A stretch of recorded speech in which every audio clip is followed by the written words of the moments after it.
COVID interrupt us is the headline.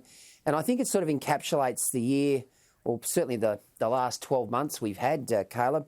A post-COVID jobs boom will slash the forecast budget deficit by $53 billion this year in a stunning fiscal recovery driven by higher income tax receipts and a greatly reduced welfare bill.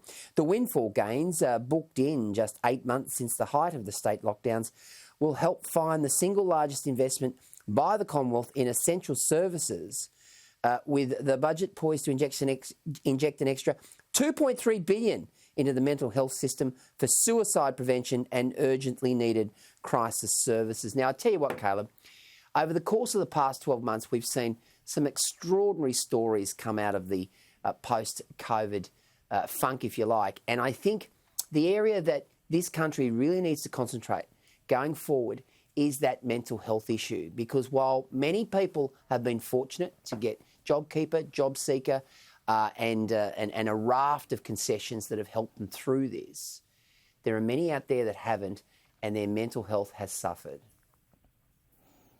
Well, I mean, mental health was a big concern. In fact, I think probably one of the biggest concerns in this country prior to coronavirus, and the effects of coronavirus were only going to heighten that. I mean, you've got people, of course, who have ended up out of work, and that takes a toll on a lot of people, and you've got the effect of lockdowns as well. I mean, you know, there are people, particularly in Victoria, I would hazard a guess, who would be generally social creatures who were, you know, barred from seeing their friends, barred from seeing their families, perhaps barred from visiting their parents in nursing homes, perhaps not being able to go interstate to the funeral of a parent or to see a parent in their last few weeks. You know, these kinds of things take a massive toll on people, particularly people who perhaps at no other time in their life have really struggled with mental health. But, you know, they go through something tough like that and they struggle, and no wonder. You can't blame people for that.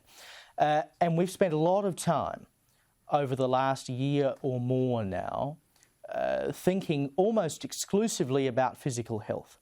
That's why we've done all of this business in Australia and in other parts of the world is physical health. We wanted to stop people getting coronavirus because we were so concerned about what that would do to them physically and whether it would kill people, etc.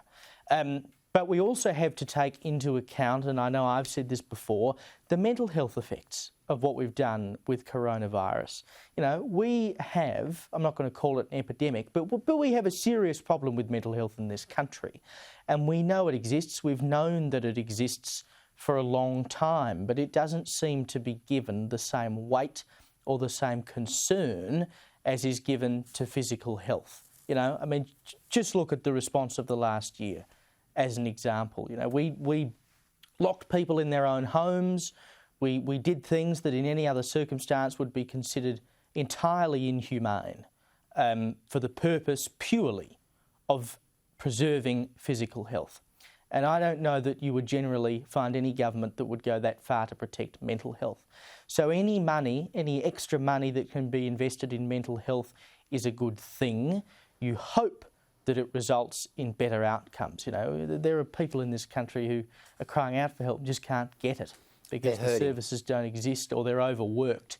And I'd hate to see that money gets, you know, squandered, basically, as government money often can be. But this is something we need to focus on as a country, and we do seriously have to invest in it. So if that's one good thing that can come out of all of this, I'm very glad.